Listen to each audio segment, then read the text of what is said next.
Hey folks, in tonight's video, we're going to put together a couple of seltzers, a pineapple one and a grape one for my wife Lainey, using the Vinca Alco base. I'll also give you a tour of my keg fridge and setup. Stick around for that.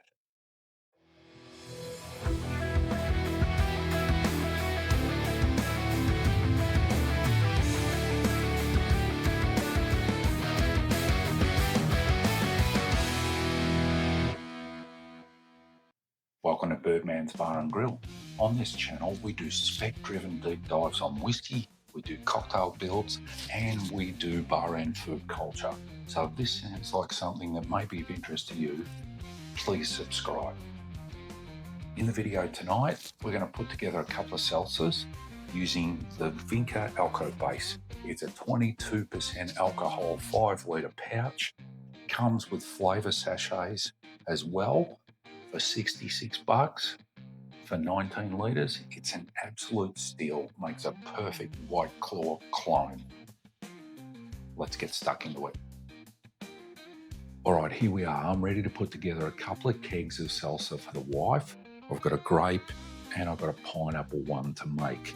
Now, I bought this off Kegland, 66 bucks, and it makes you 19 litres of seltzer. So compare that to paying 100, 120 bucks a case for White Claws here in Australia. So the math really doesn't add up if you're buying the commercial stuff. So if you've got a way to keg, this is a great way to do it. So from Kegland, just using this Vinca 22 litres of Alco base, and I've got the flavour sachets and sweetener and firm stop to prevent any additional fermentation for any yeast cells that remain in there, but also to keep it fresh as well.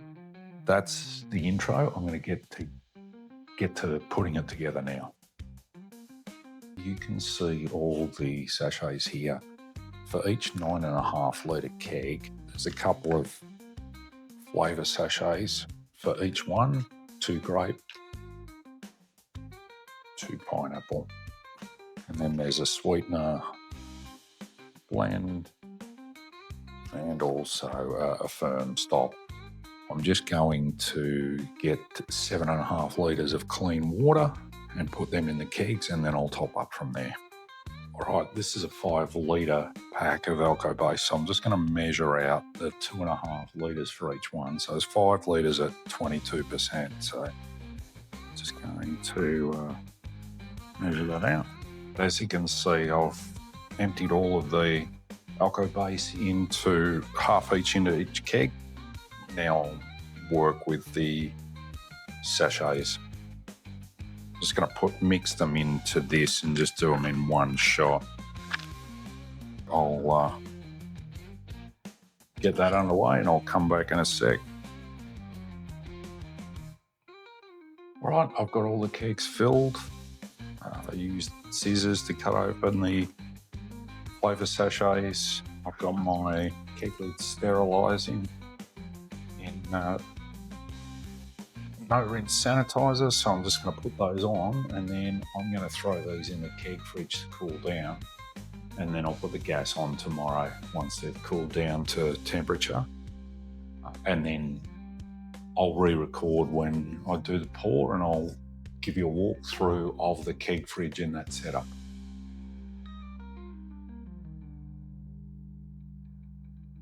That's it, they're all full. I'll just give them a shake around, mix it up, and see you in a day or so when I put the kegs on gas. I'll give you a walk through the keg fridge, and then we'll finalise it with a pour from the taps. Until then, it is a week later now, and the kegs have been carbonating, so they are now ready to change over and tap. So just open up the fridge, but before I actually put the gas on and pour the first, just give you a quick look at the setup in here. You can see I've got the manifolds with the 4 gas lines coming, and I've color coded the beer lines. So, and then I've got a corresponding little piece of tape to denote, you know, which goes to which on the font above. So gas bottle in the back, of course. So I've got it set to about 12 psi, which is about the serving temp or the serving pressure that we want for pouring from the kegs. So let's go with the Grape one first. So all of my gas lines have the red duo lock fittings. So these are really great. Instead of having the metal fittings, you can actually just snap these on. So you don't actually need to clamp on the beer line. They're just a duo type and they just lock in. So you actually just push the beer line straight in. So these are really great. They're plastic, really affordable. So let's get the get in position and get the gas on this one. Bit of a hiss, maybe that's not connected properly. We are back after that false start. You might have noticed in the mic that you heard a hissing sound when I actually connected up the gas first time around. What that actually was a split O-ring, so gas was just flowing all the way through. So I've changed that out now and we're all good, all sealed up. You'll notice I've got the beer side of the keg marked on both. Oh, you can't see that one, but I've got B and G on the other, so I can easily identify the right posts.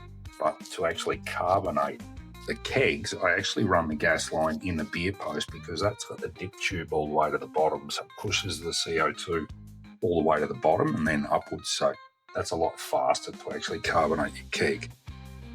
So they're all set up, ready to pour. I'll just quickly show now how this is actually set up and cooled. So you can see the font snake up there. So that's connected to a fan and that blows the cold air up the font so that the taps and the lines stay cool. So you can see all those 4 lines are running up there and I've got them color coded to match.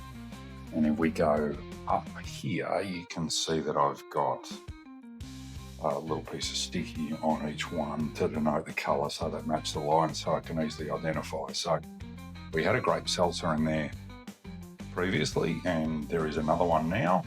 I've just got to change the label over there. So I've got one beer connected in the APA.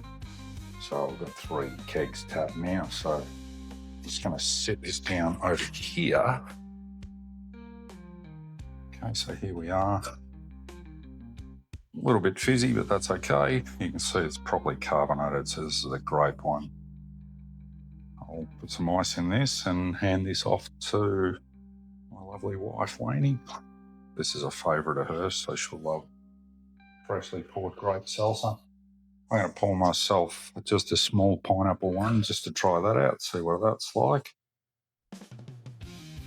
But as you're setting up this keg fridge, it's thirsty work, so I'm also going to pour myself a beer.